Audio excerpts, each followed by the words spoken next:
Do I need to introduce Aviv Bali, or shall Let's I start assume the with audience knows nothing, although I imagine that's not the case. But some people watching this will know absolutely nothing. They don't. If they know the word Aviv, they might think that means spring. Yes, it does mean spring in modern Hebrew, Hmm. but it is absolutely not the way the term Aviv is used in medieval literature on the calendar. I once looked up when Aviv took on the meaning of spring in Ben Yehuda's dictionary, and what he does there is he brings examples of how the word's used throughout the centuries. And I believe it's something like a Barbanel or somebody like that who's the first one to use it to refer to what earlier what was called Kufat Nisan, which we call spring. So it's quite late that this term takes on the meaning of spring, and certainly in the Talmud, and I would say even more so in the Tanakh, it's a agricultural term. Absolutely. Aviv is an agricultural term. In the Bible, it describes a certain state in the development of crops, and in particular barley. Hmm.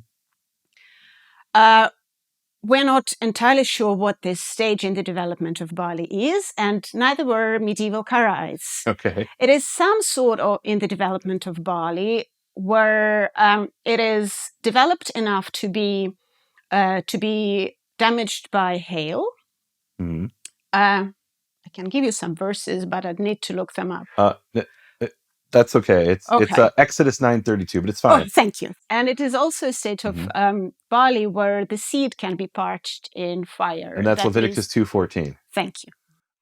So you're not just saying this as your opinion of how you understand the biblical text, or are you, in other words, what are you presenting here? Is this the opinion of the Karaite sources you read, or is this disputed by rabbinical sources? So, what exact stage the Aviv is? No, Or those two criteria you just described for barley. this is in the Bible. Okay. The term Aviv appears in contexts where it is clear that it refers to some stage in the development of barley where it is can be destroyed by hail and parched by fire, which means that it is some sort of relatively ripe, but not yet entirely ripe stage in the development of barley. But that's as far as the Bible will go. So let me ask this question, because you also studied the Rabbinite calendar in that period.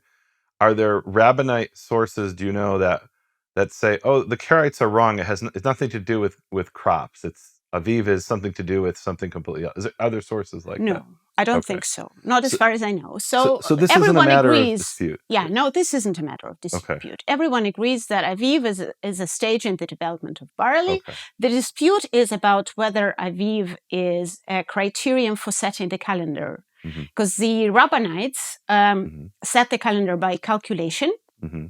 whereas the Karaites set the calendar by observation of natural phenomena. They set months by observing the first appearance of the new crescent, and they set years. They decided when to intercalate, when to insert a 13th month, by how progressed the ripening of barley was in that given year. Okay. So, and then in the Talmud, it talks about how they would use, it actually talks about 3 criteria, and then there's different passages. Have you studied any of that? Because one of them they mention is Aviv. The Talmud also mentions empirical intercalation on the basis of various criteria, one of which is Aviv, but it also mentions the ripening of fruit Right. of the trees, and how the lambs and different. Right. There's a bunch of criteria. Yeah, a bunch of criteria. Right. And then there's one statement that says when Aviv is one of them, everyone is happy. Yeah, they like it Hakol when smechin. Aviv is one of them. Yeah. Okay, and that was probably for some practical reasons of when you could then start selling and eating the crops, I would imagine. But anyway. But also because it's in the Bible, because in the Bible it okay. says, observe the month of Aviv and keep Passover. So would you say that was and maybe this is outside your field because you said 10th, 11th century, but in the Talmudic period and in the Second Temple period, would you say that was like maybe a populist position, that it was maybe easier to convince the masses when Aviv was one of the factors versus, and I guess I'm just thinking out loud here, versus, the equinox, which isn't mentioned in the Bible?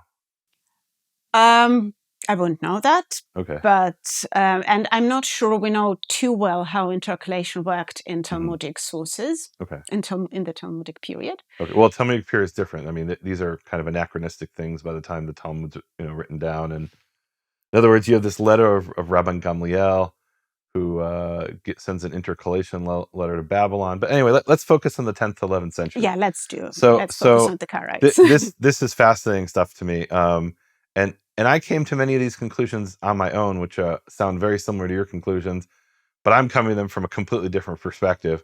I'm coming to the perspective of a teenager who has all I have is a Mandelkorn's concordance of the Tanakh, and I'm opening it up and trying to figure out. Okay, I know the rabbis changed the calendar. My father told me that when I was a kid. What was the original calendar? And barley. Well, I mean, what is that like? How would that even work? It took me a long time to figure that out. Took a lot of experience to figure it out, and other people's experience that they shared with me.